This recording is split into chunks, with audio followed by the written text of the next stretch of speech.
Hey everyone, it's Mike Carey with The One Good Reason. I really appreciate you guys joining us tonight. We're going to be rehashing a previous conversation titled Distant Minds. This is going to be a part two, and we're going to bring on our guest, Carlos Disla, from the previous talk to kind of pick up from where we left off and touch on some new areas that we really find very interesting in light of some new information that's been released in recent media. We also have a guest on with us by the name of Curious Cat. She's going to be sharing some personal details, and we're also going to be talking about some equipment that any distant mind or extraterrestrial might be using to travel the cosmos. So with that, I'll go ahead and bring them on now.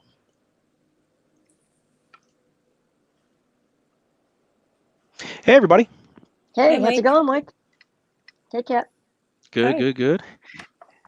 So, Matt, I know you weren't in the previous talk, but we kind of left off after sharing a couple of different, movies that we kind of watched and looked at some individuals in history who, made specific claims about being abducted, etc., and worked on, greased up and let out in the woods, etc., left naked and things like this. We kind of ended that conversation talking about what an interaction might be like if an alien were to visit the Earth. And, we kind of went around the room, and I think we all came to the consensus that we would try to get the fuck out of its way and leave it alone, maybe take a photo to prove to our buddies that we have evidence, et cetera, something like that. And I kind of wanted to rehash that portion of the talk, just because the idea of something like, for myself, humanism, as far as how I treat other humans and the idea of ethics and morality, etc. I wanted to know how that would come into effect, or if that would be changed drastically if we were to encounter an alien. So that being said, humanism versus aliens. I want to go ahead and start off with that. Carlos, did you have any particular thing you'd like to say on how humanism might work when approaching an alien or trying to explain humanism to an alien? Well, that's difficult perspective in the sense that, like, you know, everything repeats itself when it comes to any encounter. Imagine, the Native Americans when encountering European here in the United States, or also in any other country like the Caribbean. Um, First, I believe that you're going to freak out, but then you will be curious to understand what is it that you're seeing. So just because of the fact, I mean, we agree that anybody will have probably, after 5 minutes or anything like that, the courage to just go ahead and take a picture, um, or maybe try to understand how to approach that other being, because we are only looking at our own perspective, but we are not looking at the other perspective, like how, let's say, the alien will react about us. So it's just like any type of animal that we have on Earth that is a wild animal, that you will Mm. have a similar reaction. But I do believe that it will take a lot for the humans just to know, even if they can even trust that particular distant mind's being, just because of the fact that for as long as we know, any type of entity that we try to seek or try to understand, we always enter in a conflict. But in this Hmm. particular, environment where we live at right now, um, it will be a little bit drastic. And, that there will be like a lot of difficult reaction just for us even to understand. Would you ever say that something like humanism, and Kathy, feel free to jump in on this as well. Would you say that the term humanism in and of itself would be considered racist at that point if once, an alien was introduced into the mix? Because I look at it like we would be trying to explain what it is that we do here on the earth. Like, hey, I believe in the non-aggression principle, for example, where I don't have the right to enforce my will, or excuse me, force my will on, over anyone else's will. I have the right to self-defense and the defense of an innocent third party, etc. And I'm trying to explain what humanism is, but as soon as I get that term out, I've ostracized the aliens, right? Because human is in the name. So do you think humanism would have to be restructured or rebranded? Um, I mean, they might be doing the same thing, as far as their development or how they treat each other, etc., but calling it something else or labeling it something else, but it's essentially the same thing. Do you think humanism have to go basically be changed into something like, I don't know, consciousism, or um, because then, the vegans at that point would finally um, win that battle. They would ultimately win that battle, I think. But what do you think about that, Kat or Carlos? Well, I think, first of all, I would think that they would have been observing us for quite a while. So they would also already have an opinion about us. And I don't know if they would be picking out certain people that they would want to see first versus others, and what their attitude would be. And then it would also have to do with if they understand our language, I guess. So are you going by the premise that they can understand Hmm. our language?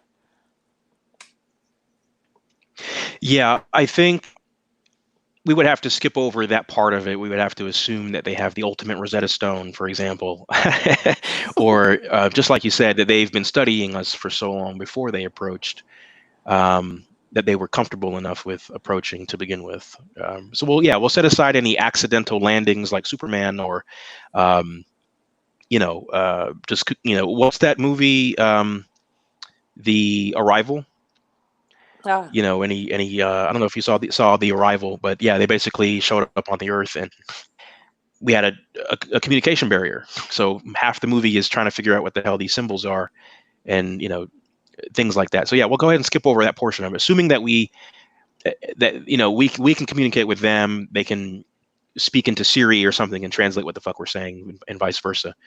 Um, how do you think, humanism in and of itself? Do you think humans would no longer be the priority, or it would be primitive to look at ourselves in that way? Or would we still need to hold on to some of that, as far as that's kind of my thing, is like, would there be an aspect of racism involved in something that we would normally view as a positive thing?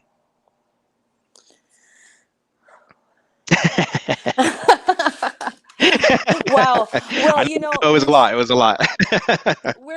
we would be so extremely different from each other that you would just, we're different species. So it's like, to me, racism doesn't even go into the thought of it for me, because it's a completely Okay. different species.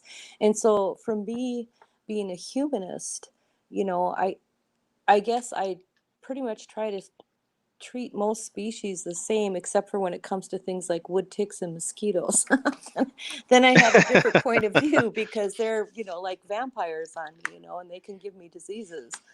But I think when I approach them, I would either, in case they could read symbols, I would probably make a symbol of a heart with my hand, or I would come up with my hands crossed over my chest to show that I mean no harm to them.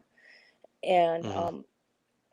I would actually want to ask them what their thoughts were about our race or species, and that I bring them no harm.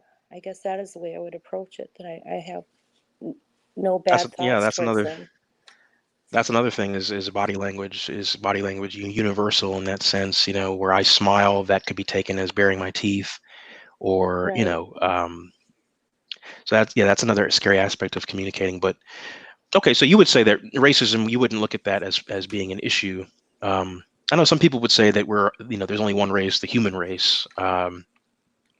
So yeah, that's kind of why that popped into my head, is that, okay, if everybody on the earth was holding hands and saying we are one, and then just when we get that solved, here comes this here comes this other species who's like, yeah, what about us? What now? And Right. He it's might like, have a crocodile head, for instance, and a really hairy body, and might not uh-huh. look at all like us. We have no Right. idea. Yeah, it would it would take a long time because we would have to, at least learn how to survive with them at the same time. Because, like, imagine you would try to hook up with an alien, and that alien looking is like, really, really weird for your parents, and your parent will be like, "Oh my God, no." That's how all Right. would probably start. You know what I mean? But It's like you racism know, 2.0 or speciesism or yeah. yeah. But That's where I'm going with this. It's like yeah, by that point, I believe that we will already, stand one to each other and know what the intentions are. Because, like, basically, Professor Hawkins said that you either get it one way or the other. Because the thing is, like, if they have similar intentions, then you're still alive. But not knowing, mm, it's something that you can probably die because they can wipe us out without even telling us, what their intentions. Why would they? They're advanced. We're not. mm. So that's going to take a lot. I mean, but it's a I good totally argument. I I mean, I totally agree with that. That's actually something that I would say too is that um someone would say, well, how would you know they're not going to just lop your head off, as soon as you try to show them that heart or bring them some flowers or whatever it is, Men in Black, or whatever it is. Um, and my response to that is, well, every second that's going by leading up to that, where my head isn't lopped off, um, is demonstrating that there's no violence happening, right? So it would be reciprocated on their end as well. So I'd have to look at, every second passing by that they haven't attacked me as an opportunity to communicate. So that's just something it's a Band-Aid pull. You'd have to, pull the Band-Aid and, you know, I'd be willing to do that. Um, do you either of you think that we as humans, or at least those in power anyway, more so than ourselves, would attempt to imprison them or attempt to kill them or attempt to experiment on them, etc.? I think Like we off the already bat. have. To be telling you the truth, I mean, yeah. This is my segue. This is my segue. And with that, um, Kathy, I know that you have a unique experience that you'd like to share, so I want to give you an opportunity to do that now. And Carlos and I will kind of step to the side here and let you kind of explain where you're coming from with that. Yeah, sure. I guess you could say I saw a UFO, but I think I'd like to say it is an unidentified floating object, I guess, because I really didn't see it move around anywhere. And it was at night, it was about 10 o'clock at night, and I was driving down this gravel road. And to the right of me was this big cornfield, and the road was a little bit hilly, so sometimes I'd go up on the hill and I could see better and go down. But about 2 miles in the distance there is a shelter belt that has a farm behind it, and this is a road I'd driven down many years of my life. I was going out to my parents' farm where I grew up. And I looked up and I suddenly saw what looked like a huge moon above that shelter belt. And so it would be the size, I guess, if you were in the car that far away, where if you were holding a basketball out at the length of your hands, it was that big. But when things are up in the air, you really cannot tell how large they are. You know what I'm saying? But it looked like if it was above their farm, it would literally be able to fit the barn inside of it. It was huge. So I knew it wasn't the moon because the moon was over in the east where it belonged. And it was glowing like the moon. That was the whole thing. And it was a perfect circle, and it was glowing the same luminescence as the moon, but it did not have any of the shading that you can see on the moon on it whatsoever. And then all of a sudden it would just disappear, and I'm like, what the heck, and then sometimes, the corn would get in the way. So I really slowed down. And then when it disappeared, I'd see this really bright light in the middle that kind of reminded me of a street light about, maybe about 3 blocks away. If you looked at a street light about that size, that was in the center of it. And I'm like, what the heck? And then all of a sudden the moon shape, I'll just call them that, flips back on. And so then I'm like, what is this? So I stopped the car for a little bit when I got on the top of one of these hills to watch. And when I watched it shut off, I could literally see how it was doing it. And what was happening was, if you think about a circle, and if behind or on that circle, there's like two pieces of paper that just quickly pull apart, exposing the middle until the ends are gone, so it just disappears. That's exactly how it was disappearing. So it was like a slit would form in the middle, and it would just whip apart, and then that light would be right in the center. And so, of course, all sorts of thoughts go through your head, and so I'm thinking, okay, is there some new airport out here that I don't know of, and this is some really weird thing they've got out here, or what is this, you know? And you just have thoughts like that because you're just trying to figure out what it is. And I watched it for about 15 minutes, and at the time I was in an old car, and the car also had a broken gas gauge. And I was not sure how much gas was in my car at that time, but I knew it wasn't a lot. And this was before we had iPhones, you know, and cameras on our phones. So I couldn't take a picture of it either. So the closer I got, the more nervous I got about it. And then, of course, you start thinking about the aliens, and you're thinking, what the heck, you know? Could this possibly be something from space? And I'm by myself, so Yeah. I'm starting to freak myself out.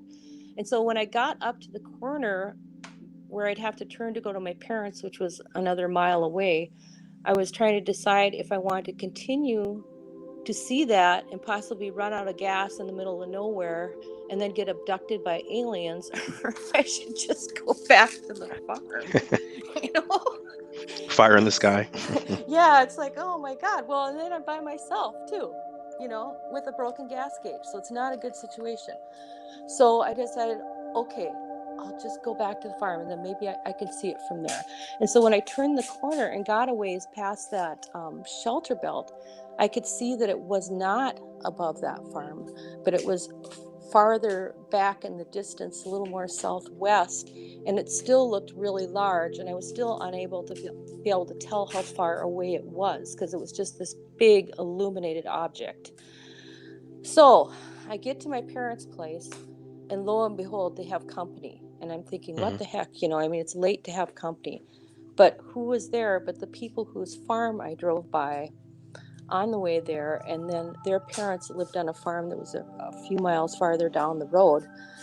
And so I just thought, okay, I'm going to ask them because they live here. You know, maybe they know what the heck this is, because this was after I'd moved away from my parents' place.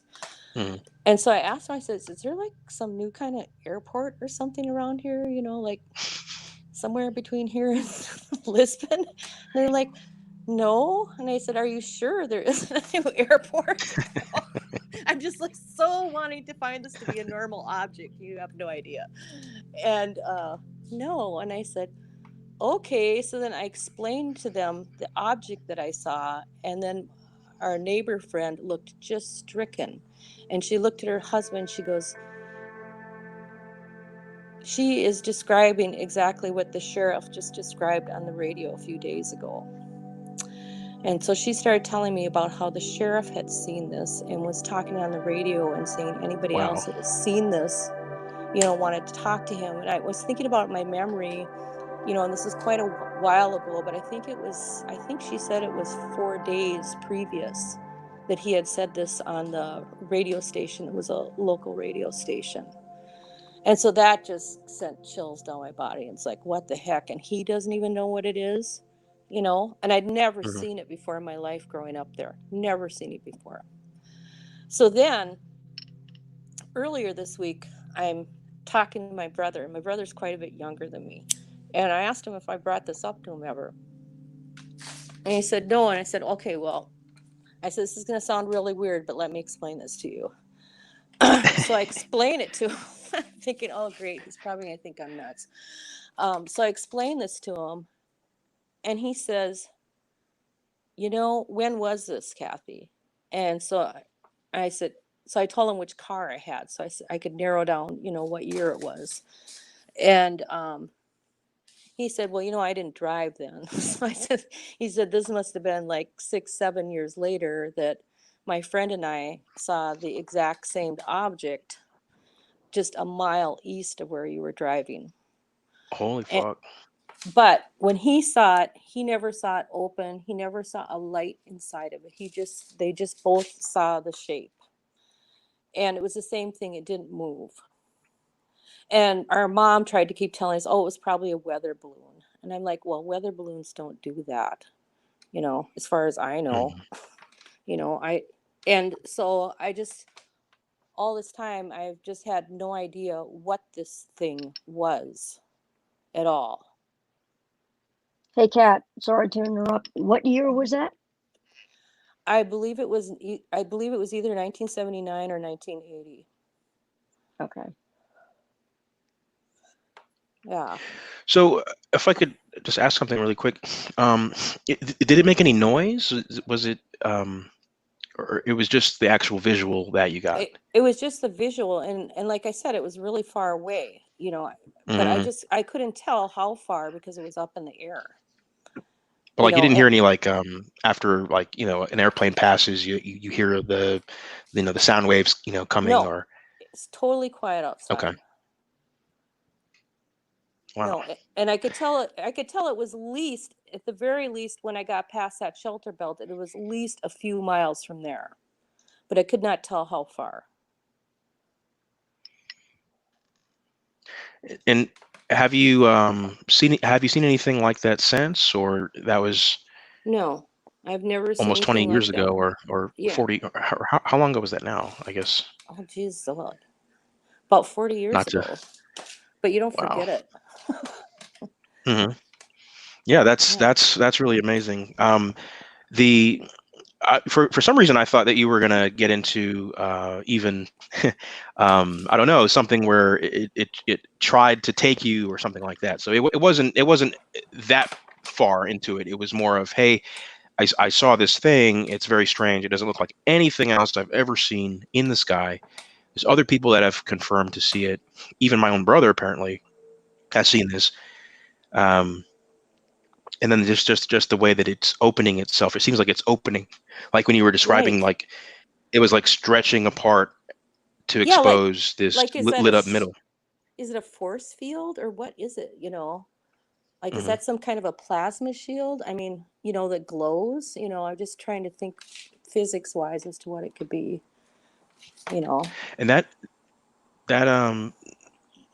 kind of brings me into the next thing I wanted to get into was, I don't know if I think you both had seen something that one Reason supporters shared in the chat. Justin, he shared with us that news clip explaining about Eric W. Davis and his whole history, I guess, working with the Pentagon as a contractor or a consultant anyway. And apparently, they're going to be releasing some kind of an official transcript um, of a briefing or a debriefing that he gave to, I think, what's the CIA about off-world vehicles, or at least the confirmation of off-world vehicles. Um, and I think you know some about that, Kat, as well, right? Right. Yeah. He's actually an astrophysicist that works at the Aerospace Corporation, and he was Hmm. well. He now is a consultant for the Pentagon for the Or for the UFO Pentagon. program. Yeah. Yeah, and he's someone that's worked on breakthrough compulsion physics, and he's also someone that's worked on this theory for negative vacuum energy. So Negative vacuum energy. Okay. Let's yes, and I don't strap know in. if it Wow. exactly works or not. I'm just saying he Yeah, works yeah, yeah. on that. Okay, Okay.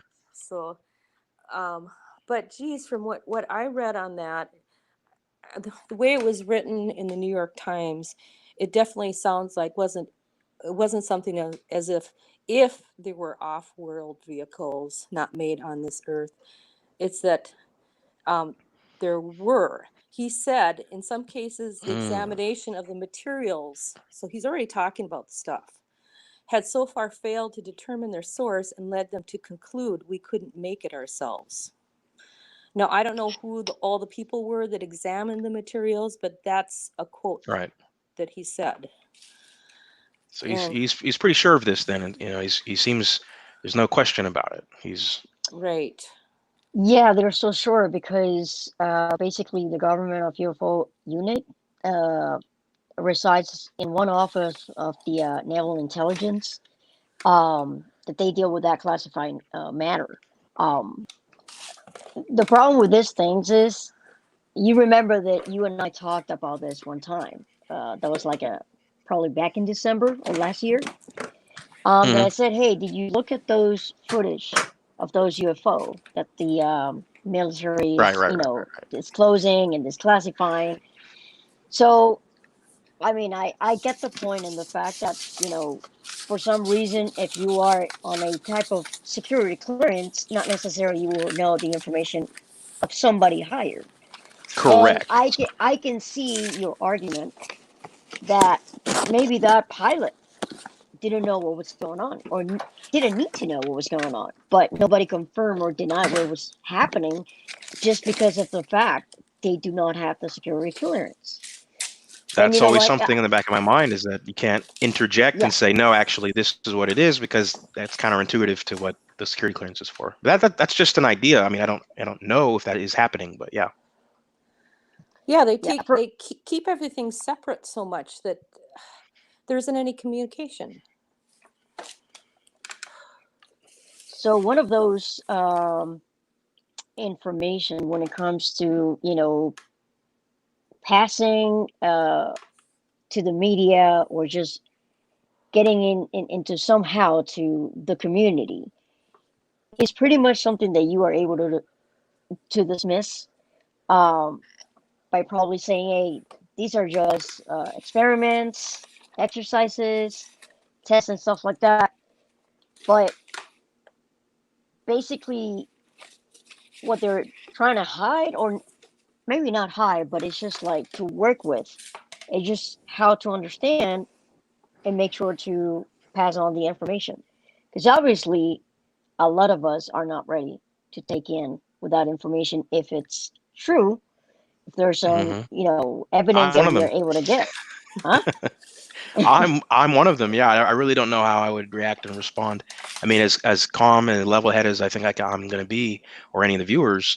Um, I mean, I really couldn't speak to how I would behave or react to that. I would hopefully in a positive way or in a open-minded way. But I am human, and yeah, I would probably have some level of fear or jump to conclusions and make assumptions, negative assumptions about intent and things of that nature. So, I mean, I'm Yeah, just going to be honest. I mean, it, it is true. I mean, just get the fact that a lot of people in the world, I'm not just going to point out the United States, but imagine if a simple mask, it's a big deal right now. People complain about it.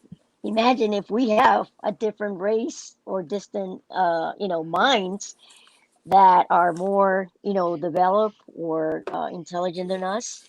People would think that they're going to wipe out the human race. So everything that's that you partly our see, fault too, because of our yeah, our movies and it's like an indoctrination into negative thinking towards. I mean, you hardly see any positive um, yeah, interactions with aliens, as we talked about before. Um, so that being said, about him having these big balls and being brave, and he's going to go ahead and put this out. And for some reason, this is being allowed. I mean, I guess because they document everything, and for some reason, he's able to do this. Maybe because they assume that he can say anything he wants. The majority of people aren't going to accept this as true until you hold up an actual extraterrestrial or show an actual vehicle doing these things.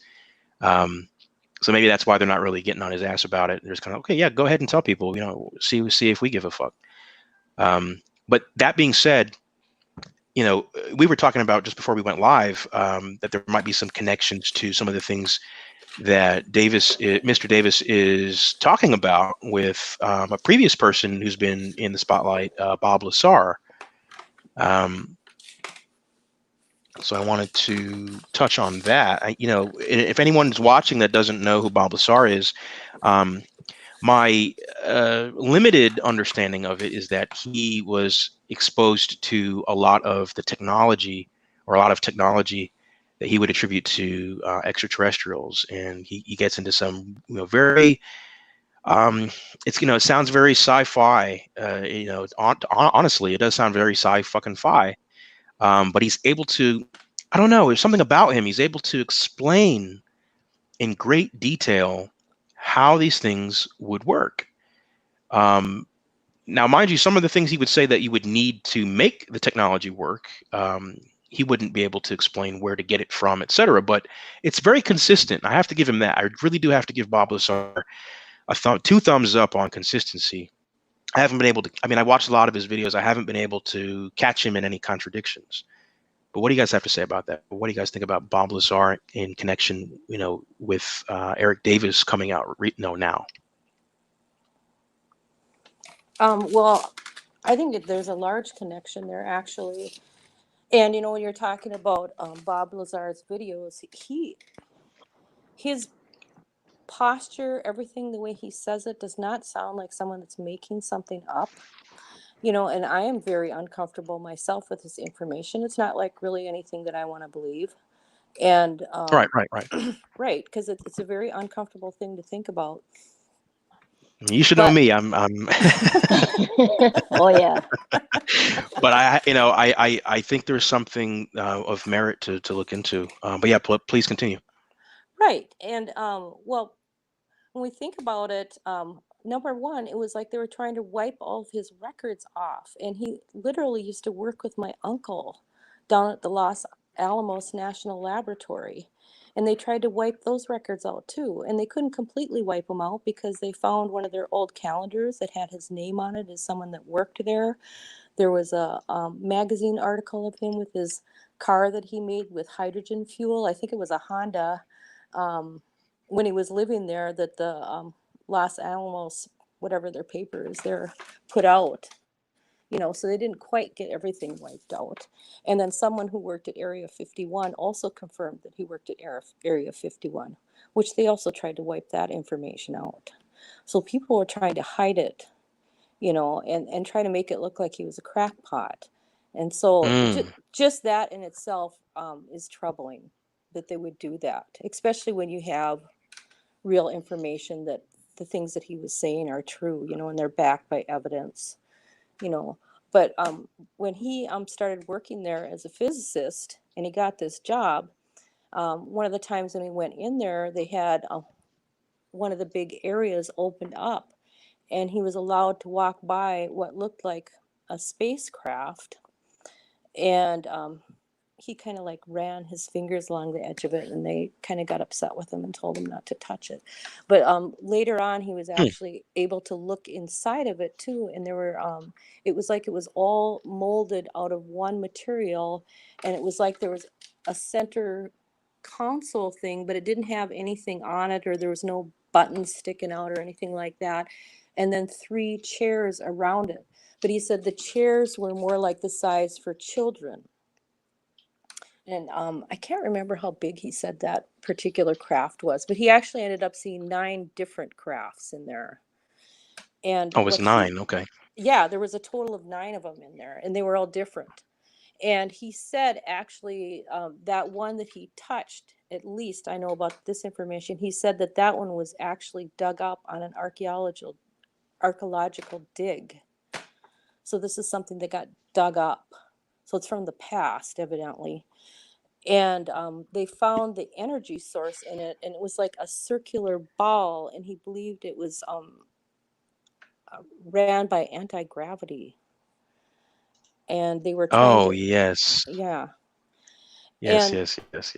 yeah, and right before he went there, they were trying to cut it apart with some kind of a plasma laser cutter or something like that. Does that make sense?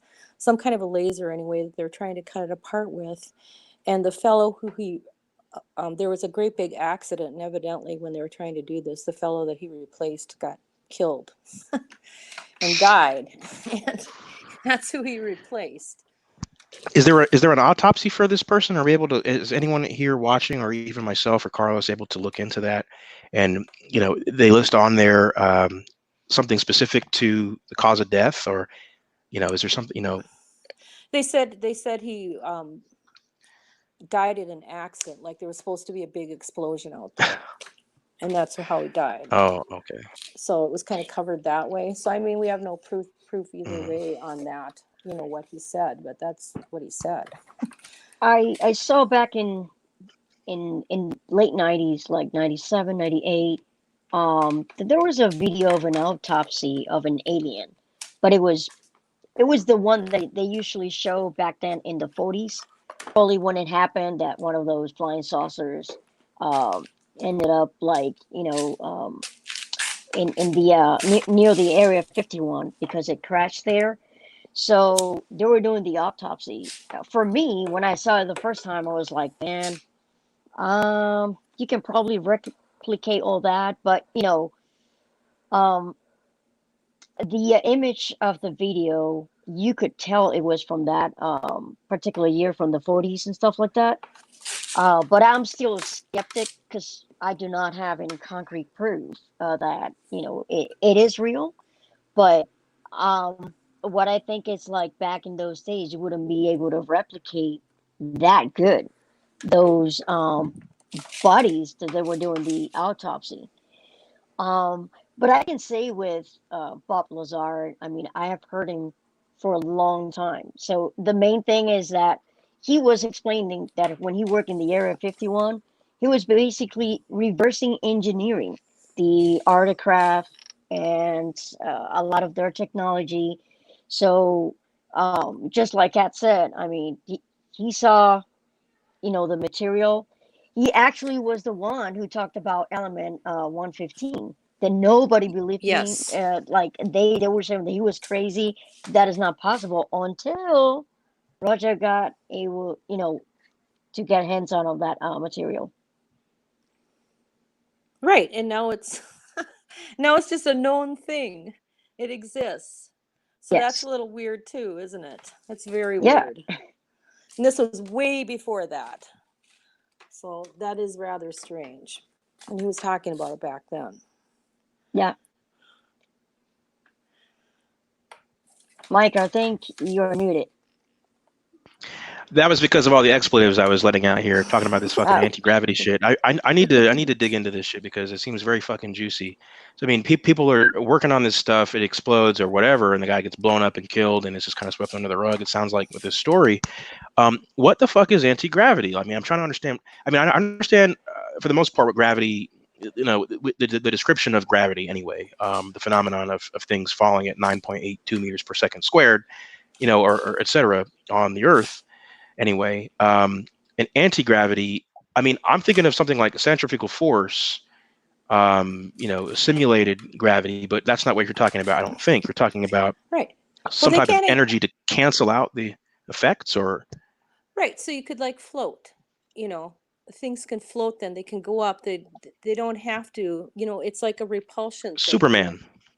Yeah. Okay. So it isn't going to be pushed down on the Earth. It can just pop up however it wants. Wow. And that really explains the Tic Tac and those other sightings by the naval. Oh, okay. Yeah. It definitely explains that. That was the whole That's thing what where. Go ahead. That's what I think they're able to use those aircraft without like emitting any sounds or without going at a distance that we are able to catch because um, j- just with the friction of our force or the G force, I Mm-hmm. mean, you have to create some sound. But remember, you're confronting or pressuring the gravity right there. Um, use our own force in order to do that. But I think that's something that maybe we know uh, right now, maybe not, but for us, it's just unknown until they're able to explain it. So, okay, the idea that I have of anti-gravity is I'm thinking of, okay, a basketball is no longer bound by this phenomenon of falling to the earth, right? Or matter attracting other matter, right? Large matter attracting smaller matter. Right. So it's like is a floating, hovering basketball. Is there some type of a mechanism or it sounds like there's some kind of a tool that's emitting something or doing something, it sounds like, to destroy gravity waves, or in that particular area? Is that how that works? Or how is it suspending itself from the gravity, or what do you guys think is exactly going on there? I don't really know. I think it's like a repelling force. That's what I think. Okay. But it, And Carlos, what do you? Well, I was going to say it has to be a type of a tool that the aircraft needs to have in order to, make the ability of not being able to be on our gravity, Mm. and of course, the type of material that the aircraft is using. Oh, okay. The actual. Okay. and So it won't make any okay. sound then either, and it won't have any heat source either. So you're not going to be able to see it typically the way they see things through heat sources. So they can really be literally kind of invisible under certain radars, when you think about it. So no sound, no heat, no entrails. Would there be any way Right. to detect movement then in that case? Because we wouldn't have no. I mean, I don't think we have. Well, as far as we know, we don't have any technology that would be able. I mean, those are all key things that we would use for like radar and things of that nature. The Tic Tac incident, I think, was only was that even picked up on radar, or was it just It was just a visual that they had. It was picked up the third time on their with the aircrafts on the thing that I said, like my brother designed. Then they Mm. picked it up on that, and that's a weapons type thing that they put on them, and so it was picked up Okay. that way. And then actually, a sub sonar tech said he spotted it as well when it went under the water. Oh, okay. Even under the water. Oh yeah, and really Now, fast. and these things, I used the basketball earlier as an example, but these things that we actually have video of, for example, like the Tic Tac. I mean, they seem to be extremely small, and not just in the sense of the video. I understand it was kind of far away, and et cetera. But it seems like the things that they're talking about, or has the most push to release the information about, and even the government saying yes, this is something we don't know or couldn't identify. Those all seem to be tiny, tiny things like as small as my laptop here. Well, Um, not all of them. The Tic Tac they said was like 40 to 45 feet long. 40. Okay. But the ones Yeah. that So I that's think are radar, I think the one that was like a radar reflector type thing it's just my theory that I think his name is Lieutenant Ryan Graves, the one that he saw over off of the Virginia coast over there. mhm. That one was smaller. Or it wasn't actually him that saw it. I believe it was one of the other pilots that talked to him about it. It's a little bit confusing I'm information. I'm just really fascinated about this whole anti-gravity thing, because it's like, in essence, then there wouldn't be any G-force. There wouldn't be, as Carlos said, any friction, or there wouldn't be any. I mean, that just how would the material in and of itself stay together? How would the matter in and of itself stay together if anti-gravity is being dispersed? Does that make sense? How would the actual atoms and the molecules bind if there's no gravity or any attracting? I mean, maybe I'm just ignorant to how something like that would work, but I'm thinking Well, that'd the be very physicists delicate if are you're, too. yeah. Everybody Oh. is. Well, I Nobody don't can have explain any. this, Mike. Yeah, I don't have any scientific explanation other than like what I have seen as Bob Lazar explained it. This is some type of propulsion used by the ship uh, in conjunction with the elements of that ship um, that can create, anti-gravity displacement. So Oh, I think that was my fallacy there. I was assuming the materials would be something that, you know, we would find here on the Earth. Yeah, right. So I wouldn't know how they would actually interact with something like anti-gravity. Yeah, Well, and the my thing is, propulsion. yeah, Oh, go go ahead.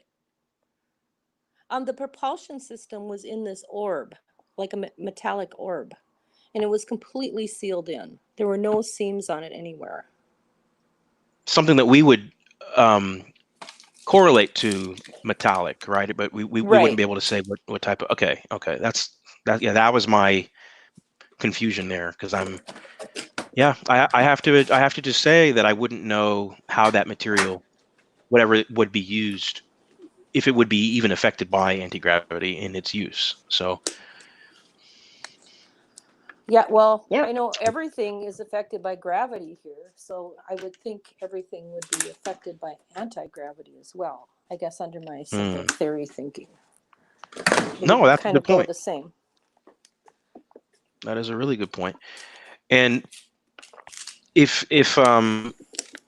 well, once this new story comes out, another news story. Once they're able to release, Mr. Davis is able to release the specifics as to what was debriefed. What do you think we might find in there? You have any guesses as far as how much detail do you think is going to be in there? Any redactions at all, or? Oh, they have to do redactions. There's nothing declassified that is not going to come with redactions. Obviously, there should be some missing sentence that may not make sense for what the real explanation will be. But yeah, no doubt. Yeah, I I'm think holding they out might leave for. stuff out. You I think think they that might leave I'm stuff out. I'm sorry. I'm no, it's all right. I'm holding out for a Facebook Live video from Mr. Davis, just a tell-all from an undisclosed location through VPN or something, with his voice changed, or but that wouldn't, without knowing who it was, and it's just some video going out, and it's super, super descriptive. Yeah, that might take away the credibility. So he'd have to work a way around any redactions.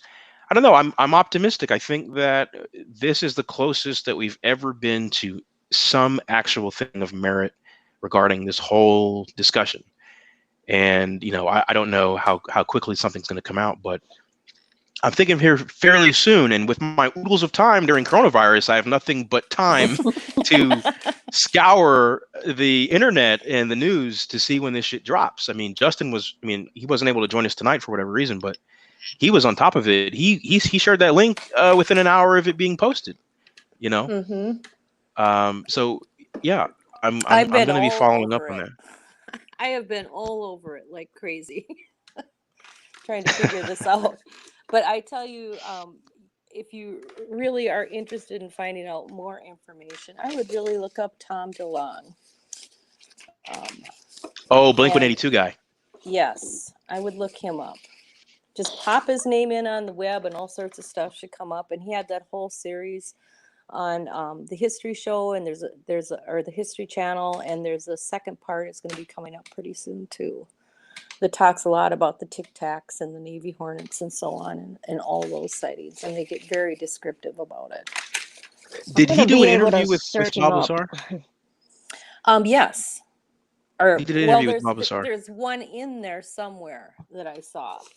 So, and Okay. it may not have been specifically Tom, but may have been the person that he has in charge of doing all the investigating that did it, that used to work for the government and then quit and started to help Tom out.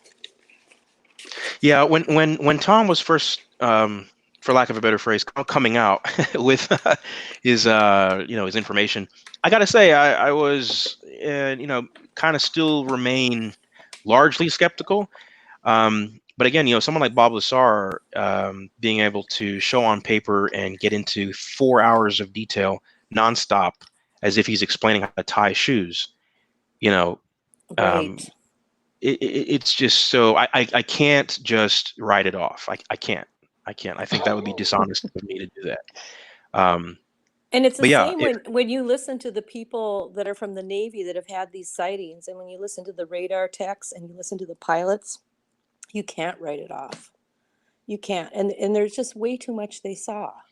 You know, whether we got this information from, you know, maybe the stuff that Bob Lazar saw and we're building this stuff, or if it is, or if someone else got a hold of the stuff ahead of time and they're building it, or if it is actually extraterrestrials, or something's going on there, regardless of where it's coming from. Well, hey, I want to say hi to everybody here in the chat really quick. We have Inquisitive Quandary. Really appreciate you joining us. I believe we have Justin Downing from the Empathetic Atheist Show. We have Matron also joining us as well.